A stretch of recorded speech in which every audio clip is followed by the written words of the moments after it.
estamos vía telefónica y yo le pediría, por favor, que repita su participación, su primera respuesta para escucharle con claridad. Tuvimos unos inconvenientes, se entrecortó su alocución, así es que le pido, por favor, que la repita. Porque estos signos de atentados terroristas, como manifesté, porque son acciones terroristas, tienen una característica muy grave, que es el arrebatarle al Estado el monopolio de la fuerza, el monopolio legal de la violencia. El Estado no está en territorios donde el único servicio que presta es el servicio público de la cárcel. Esta es una ausencia del Estado, al punto que, bueno, el mismo presidente Guillermo Lasso nos deja la pregunta de si en su vida ha visitado una cárcel, en su vida ha olido la humedad de la privación de la libertad, en su vida sabe lo que significan las condiciones de las personas encerradas y cuántas cárceles tiene el Ecuador. Yo creo que desde que el presidente Guillermo Lasso está o tomó posesión del gobierno, nunca ha visitado una cárcel, no ha visitado los sectores marginalizados. Él debería no solo movilizarse a Guayas, él debería personalmente, en lugar de ir a Walt Disney o a Florida, movilizarse a provincias como Esmeraldas. Eso es muy grave porque estos signos de violencia develan una ausencia territorial del Estado, que también hace responsable, por supuesto, a los gobiernos autónomos, en el caso de Guayas, pues a la alcaldía de Guayaquil. Doctor, un gusto saludarle, buenos días. La última vez, o una de las últimas veces que tuvimos la oportunidad de conversar, hablamos sobre la falta de efectividad de estos dichosos estados de excepción. Y fíjese ayer que las críticas ya no fueron únicamente internas, sino vinieron desde afuera, porque el presidente más popular de la región, muy criticado, por cierto, por su esquema en materia de seguridad, el señor Nayib Bukele, presidente de El Salvador, decía que el estado de excepción es una herramienta, no una varita mágica. Aprobar un estado de excepción sin una estrategia contra los terroristas no sirve de nada. Los gobernantes deben entender que los problemas no se resuelven por decreto, sino con acciones. Entonces, más allá del decreto de estado de excepción, y usted quiero que nos haga también un comentario de lo que hablábamos la vez anterior, qué tan efectivos o ineficientes han sido los estados de excepción, nos dirá también cuántos ha emitido el presidente Lasso, el último fue en agosto, después de lo del Cristo del Consuelo, y la falta de acciones, porque también nos quedamos solo con el decreto de estado de excepción, y con los discursos destemplados del presidente Lasso, como el de ayer en horas de la noche, pero que son carentes de acciones, que no vienen acompañados con acciones. Por favor, doctor. Los estados de excepción evidentemente podrían funcionar siempre y cuando se ataquen las condiciones estructurales, las causas finales que están produciendo esta violencia criminal en el Ecuador, esta forma de violencia criminal en el Ecuador. Y esas causas estructurales están en la desobediencia del gobierno neoliberal de Guillermo Lasso de cumplir con los objetivos, por ejemplo, de desarrollo sostenible del milenio, con los objetivos ODS. Por ejemplo, el objetivo 16, que plantea que la violencia y la reducción de la tasa de homicidios tiene que ver con reducir la pobreza, las condiciones de desigualdad, con el abierto desempleo, con la vulnerabilidad socioeconómica, que precisamente son las características de los barrios, de los territorios, donde son reclutados los jóvenes para esta especie de, hay que tener hoy en día hasta un diccionario de organizaciones criminales que están funcionando alrededor del narcotráfico. Estoy hablando de los tiguerones, estoy hablando de los lobos, de los chones, los Johnny Killers, en fin. Y esa desobediencia del gobierno hacia los objetivos de desarrollo del milenio están reflejados en sus políticas neoliberales. El gobierno es productor de pobreza y de miseria, con sus políticas deliberadamente neoliberales. Y en ese sentido, los estados de excepción no terminan funcionando, porque los estados de excepción se convierten, por el contrario, en una herramienta muy peligrosa. Aquí hay una frontera que no hay que pasar, que es la frontera de la legalidad. El estado de excepción puede significar, en esos contextos de miseria planificada, en esos contextos de pobreza aguda, el convertir al Estado en un Estado autoritario, en un Estado fascista. Acordémonos de experiencias muy parecidas de otros países, y en estos momentos comienzan a surgir las comparaciones. Yo no soy amigo de comparar al caso ecuatoriano con el caso colombiano o con el caso mexicano, porque cada uno de estos países tiene matices. Pero en Colombia a partir de los estados de excepción, de políticas para tratar de incidir militarmente en territorio, se generaron los famosos operativos, como el operativo Orión en Medellín. Estoy hablando de ejecuciones extrajudiciales, desaparición forzada de personas, estoy hablando de detenciones arbitrarias, no de uno ni de dos, de poblaciones de personas empobrecidas. Yo creo que en estos momentos es donde más hay que tener cuidado para evitar que el Estado, por una parte, no sea cooptado por el narcotráfico y se convierta definitivamente en un narcoestado, ni por otra que se convierta en un Estado fascista. Por eso los estados de excepción no funcionan en condiciones donde el gobierno sigue manteniendo una política neoliberal. Ahora, doctor Paladines, en la locución que hizo el presidente de la República hablaba también sobre el tema de los derechos humanos. Él decía que no me vengan ahora con el pretexto de los derechos humanos. ¿Cómo se puede interpretar ese tipo de declaraciones en un contexto que de por sí se está atentando contra los derechos humanos? Y no me refiero al tema de los delincuentes, sino a las víctimas que genera esta violencia, porque se han producido explosiones de autos en gasolineras. Ayer hubo atentados contra un centro de salud, contra los mismos policías, contra gente que está en la calle. ¿Cómo entender esa posición que ahora adopta el presidente de la República?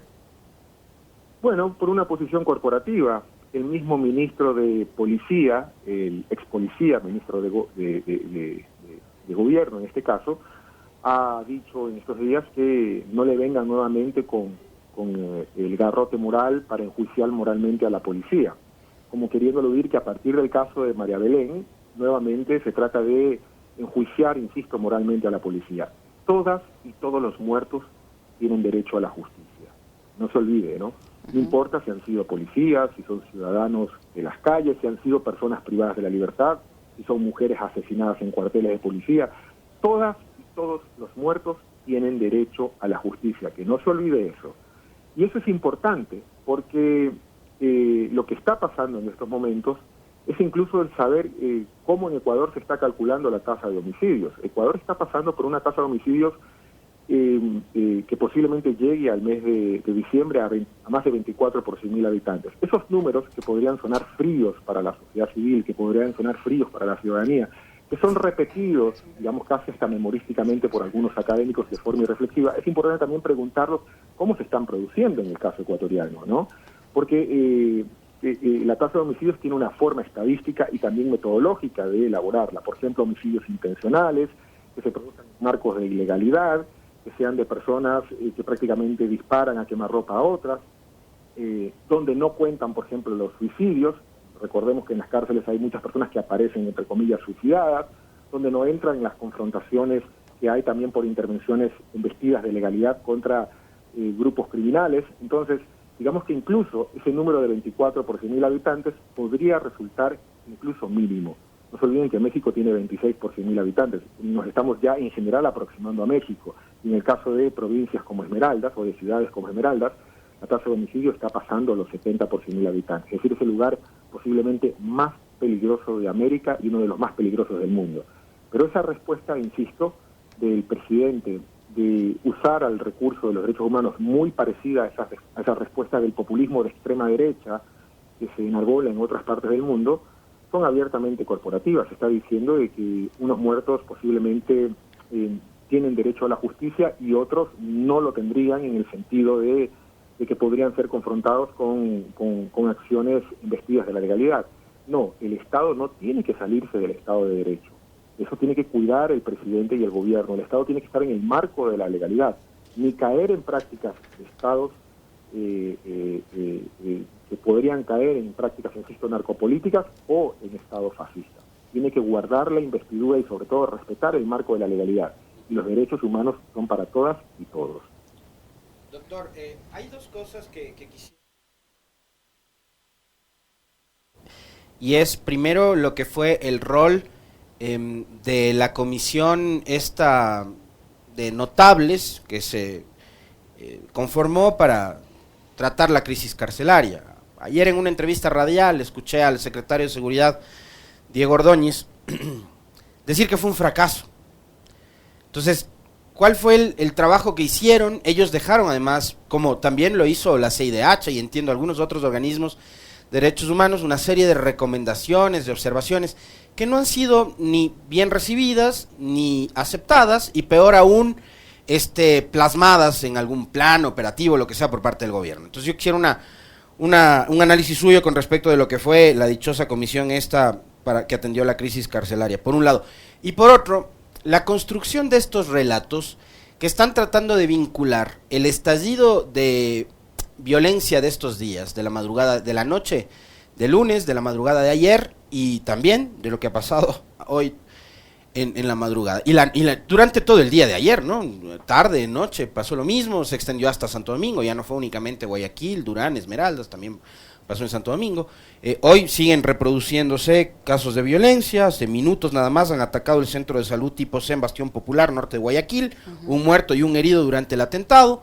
Entonces la cosa sigue. Y están vinculando esto a casos de corrupción, que quieren beneficiar a determinado partido político, vuelve nuevamente el presidente al tema de los problemas heredados de gobiernos anteriores, etcétera, etcétera. ¿Cuánto puede ayudar que el gobierno siga con esas líneas en sus discursos cuando no se terminan de resolver los problemas? El gobierno no tiene ninguna prueba que demuestre que existió o que hubo en gobiernos anteriores, en el caso concreto que él quiere señalar, que es el gobierno de Rafael Correa, pactos con organizaciones criminales. Si lo tiene, que lo demuestre, pero me parece que está partiendo de un relato que no se sostiene definitivamente, e incluso para quienes tienen una posición un poco más pragmática y utilitaria, dirían en conclusión, bueno, al final preferiríamos, no es mi posición personal, por supuesto, estoy haciendo nada más un ejemplo abstracto, preferiríamos ese estado de situaciones hipotéticas al tener que combatir, entre comillas, al narcotráfico y tener esta explosión de violencia. ¿Cuántos países más combaten al narcotráfico y no tienen la explosión de violencia que tiene el caso ecuatoriano? Porque aquí hay una demostración de poder, ¿no? Y me parece que incluso hay que tener cuidado con decir el poder que tienen las organizaciones criminales en las cárceles. No es en las cárceles, es en las calles. No nos olvidemos que las bombas están en las calles, no nos olvidemos que los homicidios están en las calles. La cárcel nada más es una forma de pulsar esa violencia. Y claro, hay un relato que evidentemente es politiquero, ni siquiera es político, es un relato politiquero, que no tiene sustento en ninguna base empírica, que no tiene sustento en ninguna sentencia, que no tiene sustento en ninguna investigación jurídica. Simplemente es un relato politiquero que lo que hace es justificar de alguna forma esta explosión de violencia que le ha caído no en la cara al gobierno, está cayendo a la sociedad. Para tratar de decirle de alguna forma también a la sociedad, hay que aprender a convivir con el miedo, y eso es lo que no tenemos que aceptar de parte de la sociedad civil. Las y los ecuatorianos no tienen que aprender a convivir con el miedo. Es el gobierno el que tiene que aprender a hacer políticas criminales, el que tiene que hacer políticas de seguridad sagaces, el que tiene que hacer políticas para defender la vida y la integridad de las y los ciudadanos, para protegerlos a ellos. Los ciudadanos, los ecuatorianos no tienen que convivir con el miedo, con el terror de que se explote un coche bomba. Ese es un error, no solamente en el sentido de comunicar políticamente el mensaje por parte del gobierno, sino intentar, de alguna forma, si no justificar, explicar estos actos terroristas. Pero las comisiones, contestando a su pregunta, las comisiones son intentos que me parece había que hacerlos de alguna forma. Son formas de tratar de reducir la violencia, pero que, insisto, son intentos que caen al vacío, porque las causas estructurales, y en ese sentido yo me alejo un poco de las interpretaciones de otros colegas, que parten de un poco más teorías conspiracionistas, del tema del sapeo o del soplonaje entre privados de la libertad. Yo creo que las causas fundamentales, originarias en esto, están en las condiciones extremas de pobreza. En el cinturón de la costa ecuatoriana, que es una de las grandes características, y el Ecuador históricamente ha sido vecino de Colombia. Una gran pregunta que debería hacerse el gobierno: ¿por qué esta explosión de violencia no le estalló al Ecuador desde siempre siendo vecino de Colombia? ¿Por qué no le estalló durante el gobierno de, por ejemplo, dígalo con nombre y apellido, de Rafael Correa? Porque se mejoraron las condiciones de vida de los habitantes de sectores donde el gobierno no quiere entrar ni hacer política pública, de esos territorios donde los jóvenes son reclutados por estas organizaciones criminales. Estoy hablando de jóvenes que no tienen futuro, porque el gobierno los ha dejado sin futuro, sin esperanzas, sin salidas. Esto es sumamente grave. Y claro, en ese periodo de la violencia de los años 80 en Colombia, no pasó esto en Ecuador. Durante el gobierno de Rafael Correa no pasó esto en Ecuador, pero en momentos donde se discute en Colombia otro tipo de políticas, donde se desarticulan esas organizaciones criminales, esto resurge de manera violenta en el Ecuador.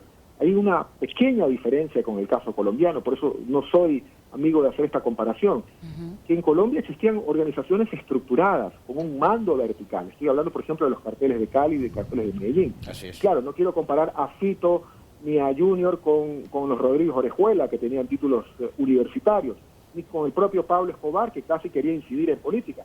Pero aquí el problema es que ni siquiera posiblemente se trate de reducir al Estado a una mínima expresión por parte de estas organizaciones criminales, sino de darles un mensaje a las agencias de seguridad.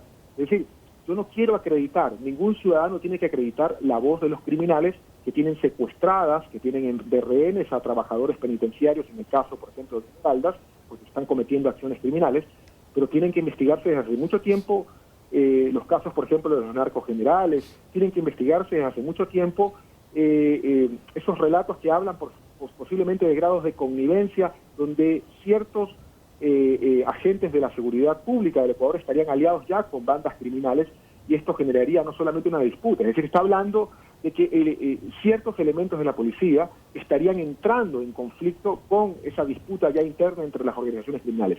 Eso es lo que tiene que investigarse en el Ecuador. Y claro, ninguna de las masacres, estoy hablando de más de las 400 personas privadas de la libertad, tiene hasta el día de hoy personas que han sido responsabilizadas. Bueno, ¿dónde están las personas, los autores que han sido condenados o que tienen una sentencia judicial condenatoria ejecutoriada por la comisión al menos de una de esas masacres? No existe, hay un grado de impunidad enorme, y eso implica también de que mientras el gobierno quiera crear comisiones de pacificación, tiene que avanzar la Administración de Justicia, y por supuesto el gobierno tiene que impulsar y apoyar esa Administración de Justicia para que existan investigaciones con resultados concretos que hasta el día de hoy no tiene. Lamentablemente el Ecuador está pasando por un episodio donde, insisto, el monopolio de la fuerza pública, el monopolio legal de la violencia está siendo o está puesto en discusión por el surgimiento de estas expresiones de violencia, insisto, que tienen una característica de ubicuidad, están en todas partes. Cuidado con creer que esto solamente ocurre en Esmeraldas, ocurre en Guayas, o que la marcha de los motorratones en la provincia de Los Ríos simplemente lo deja nada más en las fronteras de esa provincia. No, está pasando en todo el Ecuador y tiene que ver con las condiciones de pobreza. Doctor Paladines, usted mencionaba que hay algunos aspectos que se deberían investigar y que no se han investigado, esta suerte de complicidad. El gobierno ha respondido con el traslado de personas privadas de la libertad y hubo algunas advertencias sobre ese traslado. Finalmente esto ha ocurrido, las advertencias no han cesado. ¿Qué escenario nos espera? Y escuchábamos una de las últimas advertencias producidas en la noche, casi madrugada de ayer, que decían que ahora van a empezar a atentar contra otro tipo de blancos, es decir, contra personas inocentes, decía este grupo de delincuentes, puentes, carreteras, escuelas, centros comerciales, etcétera. ¿Qué escenario nos espera, cree usted, doctor, ahora? Ecuatorianos y ecuatorianos, queridas y queridos compatriotas, el escenario es sumamente grave en el Ecuador. Sumamente grave, a diferencia incluso de esas comparaciones que muchos académicos hacen con Colombia y con México. El panorama lo hace responsable absolutamente al gobierno de proteger la vida de sus propios ciudadanos. En eso no hay que tener ninguna duda. Y es grave porque la solución está por el sentido contrario de la política pública. Y tiene que ver también con cómo el gobierno está manejando la política de drogas. El gobierno debería conectarse con ese bloque regional que estaría impulsando el gobierno de Colombia, por ejemplo, para cambiar el paradigma de la guerra contra las drogas por uno que tenga que ver con nuestras propias necesidades, con nuestras propias particularidades. Estoy hablando, por ejemplo, de regular el mercado de las drogas. Eso no es un discurso folclórico, ese no es un discurso sencillamente esnovista, es un discurso que está apegado a nuestras propias necesidades. América Latina solamente recibe, en el caso concreto del Ecuador, solo el 5% de lo que en otros países se quedan como renta de la famosa distribución de sustancias ilegales o de drogas, en el caso concreto de la cocaína.